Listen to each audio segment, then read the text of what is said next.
Hi there, James Starring from Fit to Last Personal Training. Hope you are well and Happy New Year. January is the month of new discoveries, and this week we're looking at teff flour. Now, teff flour has some amazing nutritional benefits. It is high in protein as well as other essential minerals and vitamins, as well as having 8 essential amino acids. It is low GI and it's also gluten-free. Now, what we're using teff flour for today is to make Ethiopian Injera, which is an Ethiopian flatbread. It can be used with a wide variety of different things. It's a very versatile staple. So Ethiopian Injera flatbread, all set. Let's cook.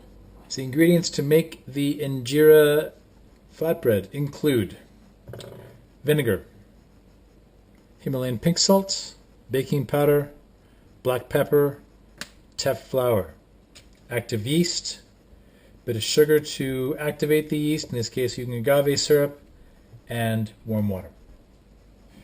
Okay, so to make the flatbread, what you do is you start by putting in a half cup of the teff flour. You add 3/4 of a cup or 3/4 of a teaspoon of active yeast, 1/4 of a teaspoon of agave syrup, and then a half cup of water. Again, the water is warm. It'll help to activate the yeast that much better. Then what you do is you take your handy dandy whisk, or in this case a fork, because I can't seem to find my whisk, and then you put it all together.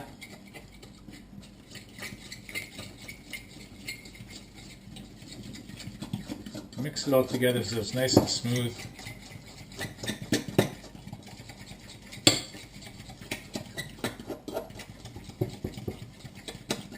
Just into sort of a paste like this. Make sure there's no lumps. Make sure it's all, again, nice and smooth.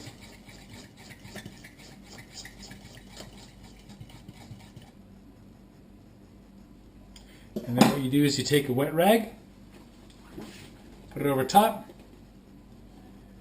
and let it proof for 1 hour. Now what I do with this is I'll put this under a light just to get the initial the extra heat, because the more heat you have on the yeast, the better it's going to raise. Okay, this has been proofing for 1 hour, so we take the towel off, and voila! What we have is the flour is nice and puffy, rising nicely. Now what we do is we add in the rest of the water, so that's the 1/4 cup of water. We add in a teaspoon of vinegar. Just go like that. And then we add in our salt.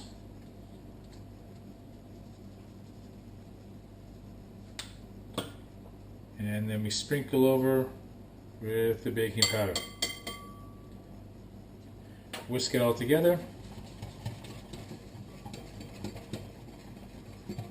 And now we're ready to cook. Okay, so now we're going to make the flatbread. So we're going to start off by putting a bit of oil into the pan. It's heating up. Just dab it and just wipe it around, just to make sure the bottom of the pan is completely covered. Obviously, be careful not to burn yourself, but that way you know it all gets spread around evenly.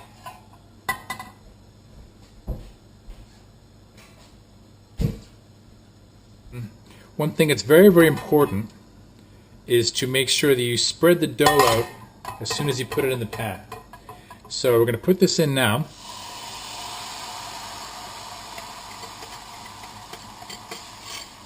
Because you want to make sure that it's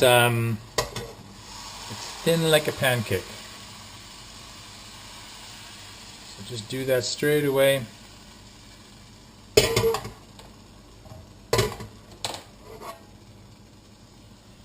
Just like that.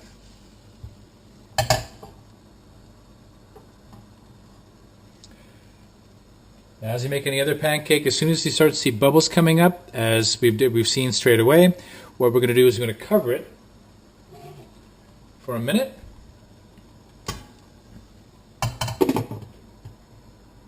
Just to steam it.